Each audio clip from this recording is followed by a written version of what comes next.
আমাদের আহত যোদ্ধাদের উপরে ঢাকা শহর থেকে শুরু করে বিভিন্ন জায়গায় যারা হুমকি দিয়েছিল, আক্রমণ করেছিল, লাঠি দিয়ে পিটিয়েছিল, তারা এখন আবার ওই একই জায়গায় বুক ফুলিয়ে বেড়াচ্ছে এবং আমার আহত যোদ্ধা আর শহীদ পরিবারদেরকে বলছে যে তোদের সময় শেষ হয়ে এসেছে, আমরা ফিরে এসেছি, দেখব তোরা কি করতে পারিস। এইরকম হুমকির মধ্য দিয়ে আমার শহীদ পরিবাররা যাচ্ছে। 84টি বিষয় ছিল, এর মধ্যে বিএনপি দলগতভাবে নোট অফ ডিসেন্ট দিয়েছে 10টি বিষয়। ওই 10টি বিষয় হচ্ছে বাকি 74টা বিষয়ের চেয়ে বেশি গুরুত্বপূর্ণ এই রাষ্ট্রের জন্য, সংস্কারের জন্য, অগ্রগতির জন্য। অন্তর্বর্তীকালীন সরকারের 133টা অধ্যাদেশ, এর মধ্যে ইতিমধ্যেই 20টা বাতিল হয়ে গিয়েছে। এগুলো আর নতুন করে আইন করার কোনো সুযোগ নেই। বিএনপি যদি করে তাদের মতো করে করবে। এই বাংলাদেশের সংস্কারের জন্য যেই প্রতিষ্ঠানগুলো বাংলাদেশের আওয়ামী লীগ ধ্বংস করে গিয়েছিল, সেগুলোর স্বাধীনতার জন্য এই 20টা অধ্যাদেশ বাকি 113টা অধ্যাদেশের চেয়েও বেশি গুরুত্বপূর্ণ ছিল। তার মানে শুধুমাত্র একটা অভ্যুত্থানের প্রেক্ষাপটের পূর্বে এবং পরে বিএনপি, জনাব তারেক রহমান কিংবা তাদের নির্যাতিত নেতাকর্মীরা বাংলাদেশের যে সংস্কারগুলো চাইতো, যেই প্রতিষ্ঠানগুলো দ্বারা তারা জুলুমের শিকার হয়েছিল, যেই প্রতিষ্ঠানগুলোকে তারা স্বাধীন সার্বভৌমভাবে চলার আকাঙ্ক্ষা পোষণ করেছিল, তারা ক্ষমতায় আসতে না আসতে ওই প্রতিষ্ঠানগুলোকে আবার তাদের মতো করে চালাতে চায়, ওই প্রতিষ্ঠানে আবার সরকারি দলের ছড়ি ঘুরাতে চায়। এ কারণেই তারা গুম অধ্যাদেশ বাতিল করেছে, দুর্নীতি দমন কমিশন অধ্যাদেশ বাতিল করেছে, মানবাধিকার অধ্যাদেশ বাতিল করেছে, বিচার বিভাগের স্বাধীনতার অধ্যাদেশ বাতিল করেছে।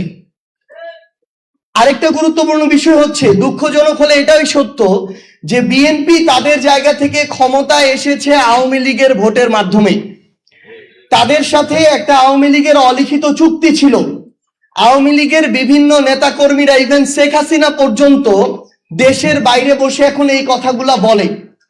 তো এর মধ্য দিয়ে এখন সবচেয়ে বড় যে সমস্যাটা হয়েছে আমার জুলাইয়ের যোদ্ধাদের, শহীদ পরিবারদের, যে অভ্যুত্থানের পরে এই নতুন সরকারটা যখন গঠন করলো, তারপর থেকে আমরা দেখতে পেলাম সেই অলিখিত চুক্তির কারণে যারা ওই জুলাই যোদ্ধাদের উপরে অভ্যুত্থানের সময় আক্রমণ করেছিল, যারা আমাদের শহীদ ভাইদের হত্যার জন্য দায়ী, তাদের অনেক দাগী আসামিরা এখন জামিন পেয়ে যাচ্ছে।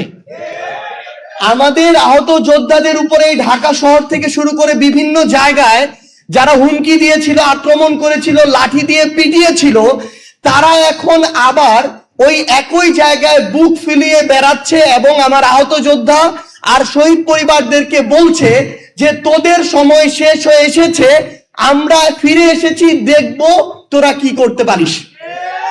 এইরকম হুমকির মধ্য দিয়ে আমার শহীদ পরিবাররা যাচ্ছে, আমার জুলাই যোদ্ধারা যাচ্ছে।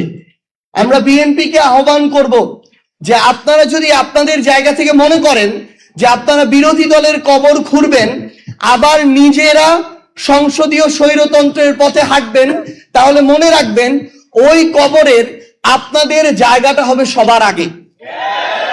এবং শহীদ পরিবার এবং আহত যোদ্ধাদের সর্বশেষ একটা কথাই বলবো যে আপনারা দয়া করে কোনো কিছুর বিনিময়ে, কোনো কিছুর বিভিন্ন ধরনের তারা তাদের জায়গা থেকে আমরা দেখাচ্ছি, আপনাদেরকে আশা দেখাচ্ছে, লোভ দেখাচ্ছে, দয়া করে এগুলোর বিনিময়ে বিভাজিত হয়ে সামগ্রিকভাবে আপনাদের যে আকাঙ্ক্ষাটা, এটাকে ক্ষতিগ্রস্ত করবেন না। কারণ এই আকাঙ্ক্ষা যদি ক্ষতিগ্রস্ত হয়, বাংলাদেশ ক্ষতিগ্রস্ত হবে, আর বাংলাদেশ ক্ষতিগ্রস্ত হলে আপনিও বাংলাদেশের অংশ, আপনিও এটা হবেন। আমরা আপনাদেরকে কোনো দলের ব্যানারে দেখতে চাই না।